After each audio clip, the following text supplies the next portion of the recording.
All right, we thought after taking our trip of close to 16,000 miles that we would do a little follow-up review on what we thought about the Tepui tent. Yep. And what did you think?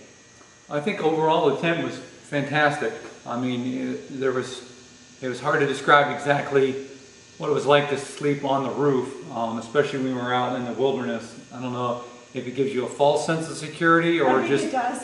yeah, or just gives you a little bit better. You know, you don't have to worry about as much stuff when you're on the ground. Right, like we said, it was easy. You just pull in. You don't have to worry about there being rocks on the ground. Yeah. If the ground's a little unlevel, you can just find rocks and kind of prop them under the tires and get a little level. So we never had any problem with that at all. Yeah, and that made it really pretty versatile. And I thought the wind would affect it more, but actually it didn't. The only thing I would say that the wind affected was when we were driving down the road. If there was a really strong headwind or side wind, you know, it made the truck, Yeah. you know, slow down or, you know, kind of get blown around a little bit easier. But other than that, I think it was pretty good. Right. I mean, we had one day where it was super windy when we were in the tent, and it felt freaky, but the tent functioned perfectly. Yeah. So. And waterproof, you know, we had absolutely no problems with water. I mean, It rained. Yeah. Yeah, I mean, we were able to close it up and no water got inside. They have that condensation mat that's underneath of the foam. That worked beautifully. There were a few times where we pulled up the foam and you could see where there was water, you know, underneath of it, but it kept the mattress plenty dry. And we were able to keep our sleeping bags in it the entire time. We just folded the tent in with our sleeping bags and they stayed very dry. Right. But there was one thing that we didn't really like about it, and we'll have to fold up the tent to show you what that is. So. Okay, here's the problem. This is the cover that covers the entire tent. And the cover's pretty nice. It's very thick, you know, rubber, PVC, whatever. The material that the cover's made of looks pretty good. But there's this bead that runs down the edge of it that holds the cover into this groove up here on the tent. Now, if you can see the groove, but it's a round groove, and it extends the length of the tent down to the other end. And this cover slides in that groove, okay? It starts here, and it slides all the way down, and it ends up hanging in the tent like this, and then you pull it over the top of the tent. Well, from the factory, they didn't ease these corners right here. They're very sharp.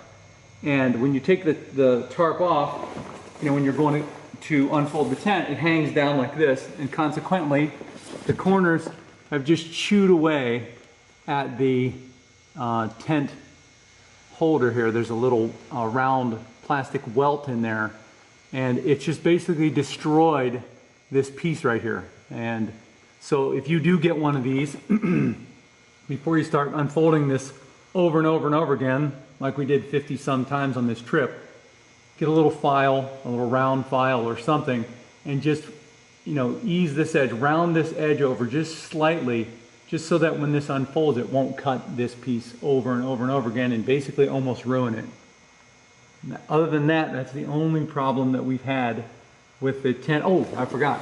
And these Velcro straps that hold the tent down absolutely suck. We stopped at actually Tepui out in California because we were out there, and they gave us 2 brand new ones, no questions asked. They're like, yeah, no problem. But even the newer ones probably won't be very good. It's a really low grade Velcro, so you know they wear out like seriously. I mean, 50 sometimes we used it, and they're basically wore out. So how many times did the straps fly off on us? Oh my God! Yeah. 6 or 7 times. We'd be going down the highway, and all of a sudden you'd hear this horrible loud noise where this would fly over and it would hit. It beat against the side of the car. Yeah, it scared the crap out of us a few times. That's why the rubber bands are on here to hold it down. So that'd be done. But I mean, other than that, those are the only 2 problems. Yep. We'll do this review about 2 things that we really absolutely loved. I mean, I can't imagine going on a trip without having these 2 things, and they would be the drawer system and the ARB fridge. We'll talk about the drawers first. You know, if you saw the other videos, we made these drawers and they weren't really that hard to make. This is made out of 1/2 inch and 3/4. It's 1/2 inch overall, the disc divider's 3/4, and the bottoms of the drawers are 3/4, and the sides are 3/4. If I were going to make it over again, I don't think you need to make it out of 3/4. I think you could make it all out of 1/2 inch or something similar, you know, to that, because I don't really think it needs to have 1/2 inch plywood, or I mean 3/4 inch plywood. No, I think it was a little overkill, but oh well.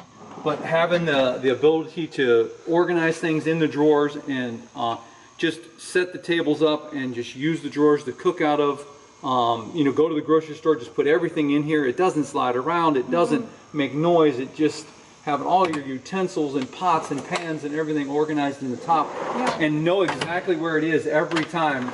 I mean, it's awesome. It was absolutely awesome. Yeah, so if you travel, whether you're traveling in an FJ or really any other vehicle that you can make a drawer system for, I would highly, it's worth the time and effort to make this, to make it easy for storage. And portable tables, a must. Whatever kind you get, portable tables.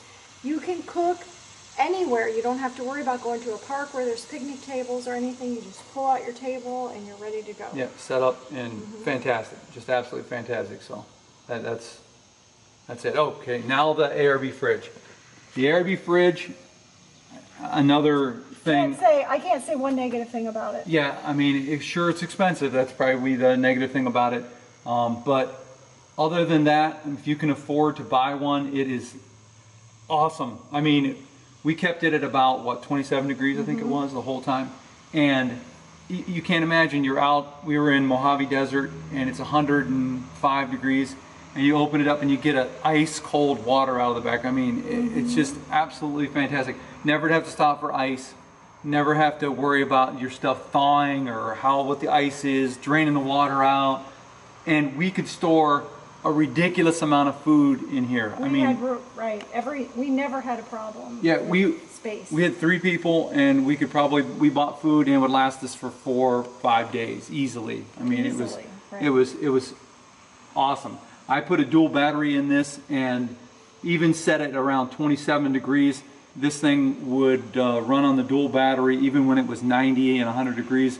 It would last easily all night and through half the next day before the battery was down to a level where you had to actually start worrying about it. So, and that's only a 24 group battery. If you have an even bigger battery, it lasts even longer. So, yeah. Other than that, it's just absolutely fantastic. You have anything else to say about that? No.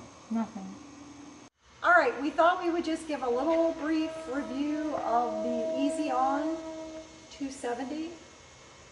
Can't say anything negative about that either. Maybe the price, it is pricey, but the amount of coverage that we got with this is amazing. Yes, and when we were out in California and in the desert, you can't replace it because there's no trees. And you set up, you have nothing, no shade, no trees. So you put this out, instant shade. It makes things so much more tolerable, and that way you can actually stay out longer. So yes. Now the only thing that we weren't able to review is how it worked in rain. Yeah. We were on a trip for almost 60 days.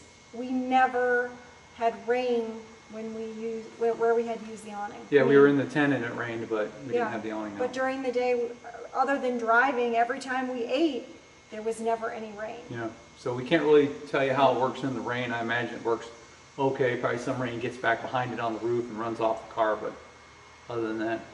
Right, but as for shade and the way that it wraps around in the back, being able to cook in the shade, it's amazing. Ease of deployment. Oh yeah. Ease of packing it up. Literally just minutes to take it out, minutes to put it back. So. Awesome.